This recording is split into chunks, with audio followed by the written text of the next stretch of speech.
Iran युद्ध के बाद पूरी दुनिया में ऊर्जा संकट है, लेकिन इस युद्ध को शुरू करने वाले अमेरिका के राष्ट्रपति डोनाल्ड ट्रंप कल यानी 13 मई को चीन जाने वाले हैं और वहां वो 15 मई तक रहेंगे। इस दौरान शी जिनपिंग से बातचीत में राष्ट्रपति ट्रंप हॉर्मुज का रास्ता खुलवाना जरूर चाहेंगे, मदद लेना चाहेंगे चीन की, और इसके बदले में शी जिनपिंग भी अमेरिका से कुछ जरूर लेना चाहेंगे। तो बड़ी बात आज सोचने की है कि ये दुनिया के दो सबसे बड़े नेता जब मिलेंगे और खास तौर पर डोनाल्ड ट्रंप चलकर चीन जा रहे हैं शी जिनपिंग से मिलने के लिए, तो जाहिर है वो ईरान युद्ध पर कुछ मदद मांगेंगे और शी जिनपिंग ये सोचेंगे कि मैं ये मदद क्यों करूं। अगर वो मदद करते हैं तो इसके बदले में वो जरूर डोनाल्ड ट्रंप से कुछ डिस्काउंट चाहेंगे। दोनों राष्ट्रपतियों की मुलाकात अंतर्राष्ट्रीय राजनीति के लिहाज से बहुत बड़ी खबर है और इसे समझने के लिए पहले कुछ आंकड़े देखिए। अमेरिका दुनिया की सबसे बड़ी और चीन दुनिया की दूसरी सबसे बड़ी अर्थव्यवस्था है। अमेरिका की अर्थव्यवस्था 3076 लाख करोड़ रुपए की है, चीन की अर्थव्यवस्था 1980 लाख करोड़ रुपए की है। पूरी दुनिया में दो देशों के बीच सबसे ज्यादा व्यापार अमेरिका और चीन के बीच होता है। दोनों के बीच हर साल लगभग 63 लाख करोड़ रुपए का व्यापार होता है। अमेरिका चीन से हर साल 44 लाख करोड़ रुपए का सामान और सर्विसेज खरीदता है, जबकि अमेरिका चीन को सिर्फ 19 लाख करोड़ रुपए का सामान और सर्विसेज बेचता है। यानी अमेरिका ज्यादा खरीदता है, चीन कम खरीदता है। चीन के साथ व्यापार में अमेरिका को हर साल 25 लाख करोड़ रुपए का घाटा होता है। 2017 के बाद पहली बार राष्ट्रपति ट्रंप चीन की यात्रा पर जा रहे हैं। 9 वर्षों में किसी अमेरिकी राष्ट्रपति की यह पहली चीन यात्रा होगी। दूसरी बार राष्ट्रपति बनने के बाद ट्रंप की यह पहली चीन यात्रा है। अब आप यह देखिए कि दोनों देशों के बीच किन बड़े मुद्दों पर चर्चा हो सकती है। पहला, रेयर अर्थ मिनरल्स की सप्लाई। चीन में दुनिया के लगभग 80% रेयर अर्थ मिनरल्स का उत्पादन है। रेयर अर्थ मिनरल्स का इस्तेमाल सेमीकंडक्टर्स, इलेक्ट्रिक व्हीकल्स, मिसाइल्स और दूसरी एडवांस टेक्नोलॉजीज में किया जाता है।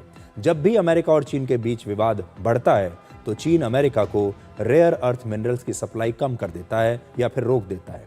अमेरिका ये चाहेगा कि चीन लगातार उसे रेयर अर्थ मिनरल्स की सप्लाई करता रहे। दूसरा, सेमीकंडक्टर चिप्स की सप्लाई। सेमीकंडक्टर चिप्स आज की दुनिया का डिजिटल ऑयल है। इनका इस्तेमाल AI, super computers, defence, smartphones और सैटेलाइट्स में होता है। अमेरिका नहीं चाहता कि चीन को सबसे एडवांस्ड चिप्स मिले, इसलिए अमेरिका ने दुनिया की सबसे बड़ी चिप कंपनी एनवीडिया के एडवांस्ड चिप्स की चीन को सप्लाई पर कई शर्तें लगा दी हैं। तीसरा, स्ट्रेट ऑफ हॉर्मुज खोलने और ईरान युद्ध को रोकने को लेकर भी दोनों नेताओं के बीच बातचीत हो सकती है। अगर हॉर्मुज लंबे समय तक बंद रहता है तो दुनिया भर में महंगाई बढ़ेगी और एनर्जी का संकट पैदा हो जाएगा। ईरान और चीन के रिश्ते बहुत अच्छे हैं। ईरान चीन की बात मानता है। ऐसे में राष्ट्रपति ट्रंप शी जिनपिंग से ईरान युद्ध रोकने और हॉर्मुज को खोलने के लिए कह सकते हैं। वो कह सकते हैं कि चीन ईरान से बात करे। चौथा, अगर ट्रंप चीन से ईरान और व्यापार के मुद्दे पर सहयोग चाहते हैं तो शी जिनपिंग की सबसे बड़ी मांग क्या हो सकती है? वो भी तो कुछ बदले में चाहेंगे। हो सकता है कि शी जिनपिंग कहें कि अमेरिका ताइवान से हट जाए। चीन ताइवान को अपना हिस्सा मानता है और ताइवान खुद को एक अलग लोकतांत्रिक देश के रूप में देखता है।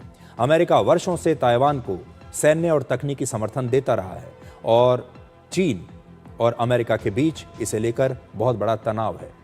चीन अमेरिका पर इस बात का दबाव बना सकता है कि अमेरिका ताइवान को हथियार देना बंद करे और ताइवान को समर्थन देना बंद कर दे। अगला पॉइंट, चीन और अमेरिका के व्यापार में अमेरिका को काफी नुकसान होता है। अमेरिका इस घाटे को कम करना चाहता है, वहीं चीन चाहता है कि अमेरिकी बाजारों में उसकी सामानों को नई एंट्री मिले। अभी चीन यह भी चाहेगा कि अमेरिका के बाजार में मेड इन चाइना गाड़ियों को एंट्री मिलनी चाहिए, जबकि अभी तक अमेरिका के बाजारों में चीन की कारों का जो एंट्री है वो बंद है। चीन की गाड़ियां अमेरिका में नहीं बिक सकती, लेकिन चीन ये जरूर चाहेगा कि किसी भी रूप में ये बाजार उनकी गाड़ियों के लिए खुलना चाहिए। अमेरिका इससे पहले ये शर्त लगाने के बारे में सोचता रहा है कि वो चीन की गाड़ियों के लिए बाजार खोलेगा, लेकिन इस शर्त पर कि चीन की ये कंपनियां अमेरिका में ही इन गाड़ियों का उत्पादन करेंगी, अमेरिका में ही इन गाड़ियों का प्रोडक्शन करेगी। ट्रंप और शी जिनपिंग की ये मुलाकात दुनिया के दो बड़े नेताओं की मुलाकात ही नहीं है, इसका असर अंतर्राष्ट्रीय राजनीति और दुनिया भर की अर्थव्यवस्था पर पड़ेगा। अगर इस बैठक में दोनों देशों के बीच कोई डील नहीं होती तो अमेरिका और चीन के व्यापारिक रिश्ते और खराब हो सकते हैं और दुनिया में एक आर्थिक मंदी भी आ सकती है। लेकिन अगर कोई समझौता हो गया तो ये पूरी दुनिया के लिए एक बहुत अच्छी खबर होगी और ये भी हो सकता है कि चीन अमेरिका को यह आश्वासन दे दे कि वो ईरान से बात करेगा और ईरान को एक समझौते के लिए समझाने की कोशिश करेगा। इसलिए ये बैठक है कल। इस बैठक पर पूरी दुनिया की नजर रहेगी और आज ही हमने आपको इस बैठक के लिए पूरी तरह से तैयार कर दिया है एक एक्सपर्ट की तरह। और कल जब ये बैठक समाप्त हो जाएगी तो इसका सबसे बड़ा विश्लेषण आप हमारे साथ देख सकते हैं। छोटा सा ब्रेक के बाद आपको ये दिखाएंगे कि कैसे हंता वायरस अब कोविड के दिनों की खतरनाक यादें हमें दिला रहा है। अगर आपने हंता वायरस के बारे में नहीं सुना है अभी तक तो इस ब्रेक के बाद आपको हम इसके बारे में बताएंगे।